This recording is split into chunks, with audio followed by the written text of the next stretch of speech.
భగవద్గీత, అందులో ఉన్నటువంటి మరి శ్లోకాలు, వాటి తాత్పర్యం.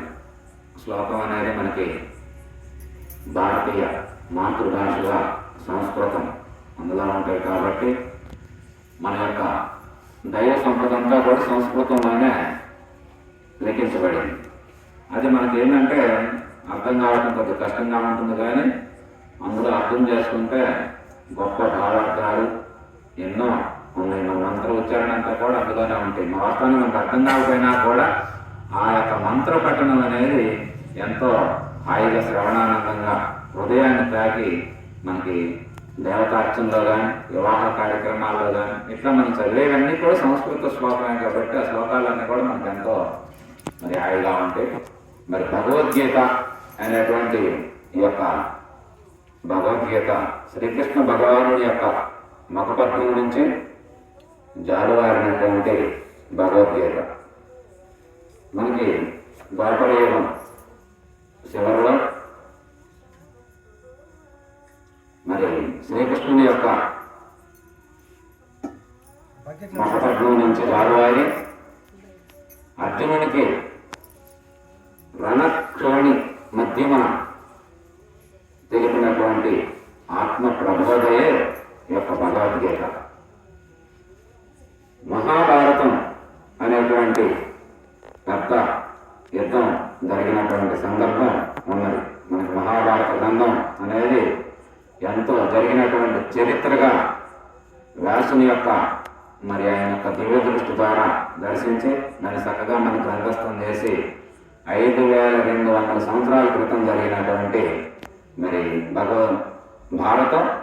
అందులో భీష్మ పర్వంలో మొత్తం 18 పర్వాలు ఉంటే భీష్మ పర్వంలో 25వ అధ్యాయం నుంచి 42వ అధ్యాయం వరకు ఈ యొక్క భగవద్గీత అంతా కూడా భారతం మహాభారతం 1700 శ్లోకాల సారం మనకి ఈ యొక్క భగవద్గీతలో పొందుపరిచినట్టుగా మహాత్ములందరూ తేల్చారు. కాబట్టి మరి యొక్క భగవద్గీత అసలు ఎందుకు భగవద్గీత చెప్పవలసి వచ్చింది అంటే, అప్పుడైనా ఇప్పుడైనా అన్నదమ్ముల మధ్య జరిగేటువంటి మరి కౌరవులు పాండవులు ఇద్దరు కూడా వారు అన్నదమ్ములు. పాండురాజు ధృతరాష్ట్ర మహారాజు ఇద్దరు అన్నదమ్ములు. వారి యొక్క సంతానం ధృతరాష్ట్రుని యొక్క సంతానం 100 మంది కౌరవులు, పాండురాజు యొక్క సంతానం 5 మరి పాండవులు. వీరు అన్నదమ్ములుగా ఉంటే ఆ రోజు క్షత్రియ ధర్మం ప్రకారం అయితే వాస్తవానికి ఎవరైతే పెద్ద కొడుకుంటారో వాళ్ళకే మరి ఆస్తి అంతా కూడా ఆ రాజ్యానికి పాలకుడు ఆయనే కావాలి. ఆ లెక్క ప్రకారం చూసుకుంటే ధర్మరాజు పాలకుడు కావాలి.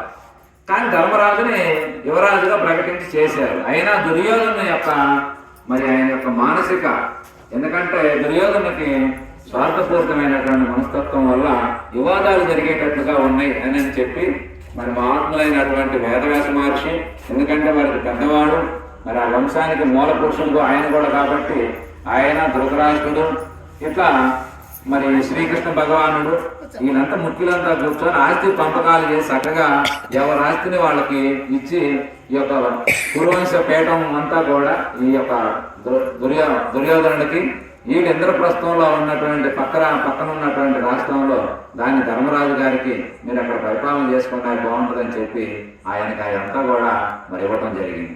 అప్పుడు శ్రీకృష్ణుని యొక్క అండదండలతో మరి పాండవులు అక్కడికి వెళ్ళి అక్కడ ఏమీ బాగలేనటువంటి వాతావరణాన్ని కూడా వాళ్ళు శుద్ధి చేసుకొని బ్రహ్మాండంగా నిర్మాణాలన్నీ మరి దేవశిల్పి అయినటువంటి విశ్వకర్మ చేత శ్రీకృష్ణుని యొక్క అగ్నిని చేసుకొని బ్రహ్మాండంగా రాయశ్రీ యజ్ఞం చేసి యజ్ఞం ద్వారా అనేక రకమైన సంపదలు సమకూర్చుకొని భూమండలం మీద గొప్ప కీర్తిని గడించాడు ధర్మరాజు. అవన్నీ చూడటానికి మరి ఈ కౌరవులు కూడా మరి మా సొంత వాళ్ళే కాబట్టి ఆ యజ్ఞానికి వీళ్ళు రావటం, అవన్నీ చూసిన తర్వాత ధర్మరాజు విపరీతమైనటువంటి మోహపు బుద్ధి, అసూయ, ఈ రెండు ఆయనకి బాగా కలిగింది. అసూయ కలిగి ధర్మరాజు యొక్క ఉన్నతిని, ఆయన కీర్తి ప్రతిష్టల్ని వారవలేని తనం ఆయనకి ఏర్పడి ఎట్లా ఈ యొక్క సంపదను మనం ఎట్లా హరించాలి, ఎవరు అన్నగారు అవుతుంది ఆయన ఎట్లా హరించాలి అనేటువంటి సంకల్పం కలిగింది. ఆయన కలిగిన తర్వాత ఆయన ఆశ్రయించింది ఎవరిని? మేనమామ అయినటువంటి శకుని. ఆయనకి స్నేహితుడు ఎవరు? కర్ణుడు. మరి తమ్ముడు అనుసరించే తమ్ముడు ఎవరు? దుశ్శాసనుడు.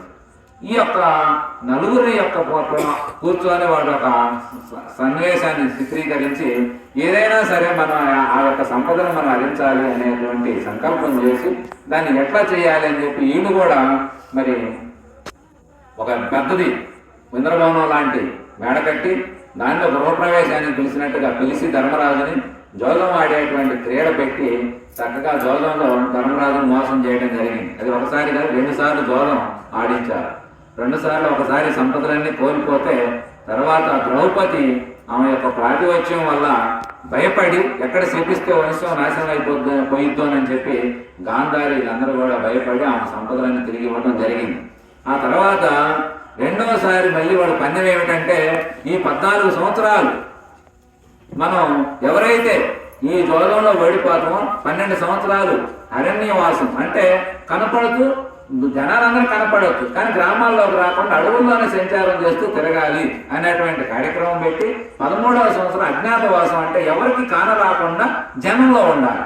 ఈ యొక్క నిబంధనలు పెట్టుకొని మీరైనా మేమైనా ఒకటేనా అని చెప్పి ఆ విధానంలో వాళ్ళు పెట్టుకున్నారు. ఆ విధానం పెట్టుకున్న తర్వాత శకుని చేతిలో ధర్మరాజు వాటిని పాలయ్యాడు. ఒక్కాటతోనే పాలైన తర్వాత అప్పుడు ఆ ప్రకారంగా వాళ్ళు అడవులకు పోవాల్సి వచ్చింది. 12 సంవత్సరాలు అరణ్యవాసం, 13వ సంవత్సరం అజ్ఞాతవాసం చక్కగా పూర్తి చేసుకోవడం జరిగిన తర్వాత వచ్చేదాకా ఈ యొక్క సంపదలన్నింటినీ దుర్యోధనుడే ఎవరైనా ఈయనైనా ఆయనైనా వాళ్ళు పెట్టుకున్న పందెం అది కాబట్టి ఆయనే వాటిని పాలించాలి. 13 సంవత్సరాలు జరిగిన తర్వాత మనకు తిరిగి సంపదలు ఇవ్వాలి, అది నియమం.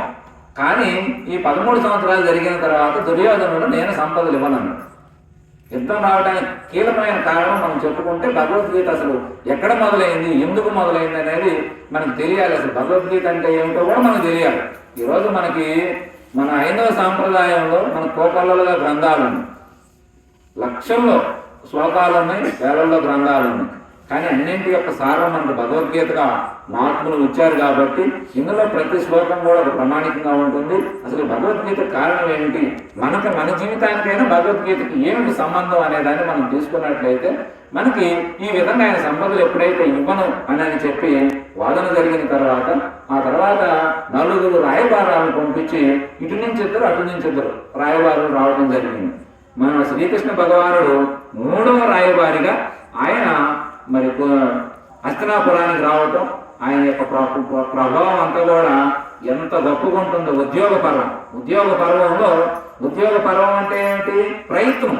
ఉద్యోగం అంటే ప్రయత్నం చేయటం, ఫలంతో పని లేకుండా నీకు వచ్చినా రాకపోయినా తెలియదు శ్రీకృష్ణ భగవానుడికి. ఇది వాళ్ళ దుర్యోధనుడు రాజ్యం ఇవ్వడు, ఇది యుద్ధం జరిగితే నేను తెలుసు, అయినా సరే ధర్మం ప్రకారం ప్రయత్నం చేయాలి అని చెప్పి ఆయన సంధి చేయటం కోసం జన నష్టం జరగకూడదు, ఆస్తి నష్టం జరగకూడదు, జీవహింస జరగకూడదు. ఎందుకంటే కోకలలో గుర్రాలు, ఏనుగులు, గాడుదులు ఇట్లా జీవహింస విపరీతంగా జరిగింది. మానవ జాతి అంతా 18 అక్షోహిణి సైన్యం అంటే దగ్గర 16 కోట్ల జనాభా పైన దుర్మరణం చెందినట్లుగా మన భారతం తెలియజేస్తుంది. ఇట్లా ఇంతమంది జరిగితే దీన్ని ఆపకపోతే ఇబ్బంది అయిందని చెప్పి కరుణామూర్తి అయినటువంటి శ్రీకృష్ణ భగవానుడు ఆయన చెయ్యని ప్రయత్నం లేదు.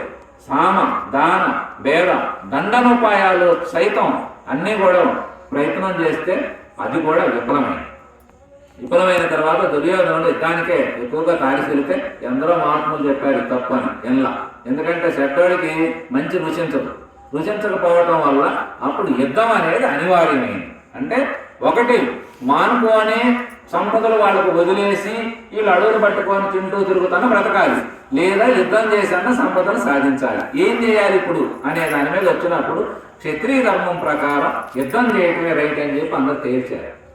కాబట్టి మరి ఈయన బలవంతులైనటువంటి తమ్ముళ్ళందరూ కాబట్టి వారికి కూడా 7 అక్షోహిణి సైన్యం సమకూరింది చక్కగా అని చెప్పి ఇటు పాండురాజు 7 అక్షోహిణి ఆయన అటు 11 అక్షోహిణి సైన్యంతో బ్రహ్మాండంగా ఇటు తూర్పుముఖంగా వాళ్ళు హస్తినాపురానికి అటు పర్వతముఖంగా పెద్ద మరి పురాతనమైనటువంటి చెరువు బాగా ఉన్నది. ఇదే టైంలో అప్పుడు వర్షాలు కూడా సరిగ్గా లేవు, వర్షాలన్నీ మనకు తక్కువ పడుతుంది, ఈరోజు ఏదో పడ్డది కానీ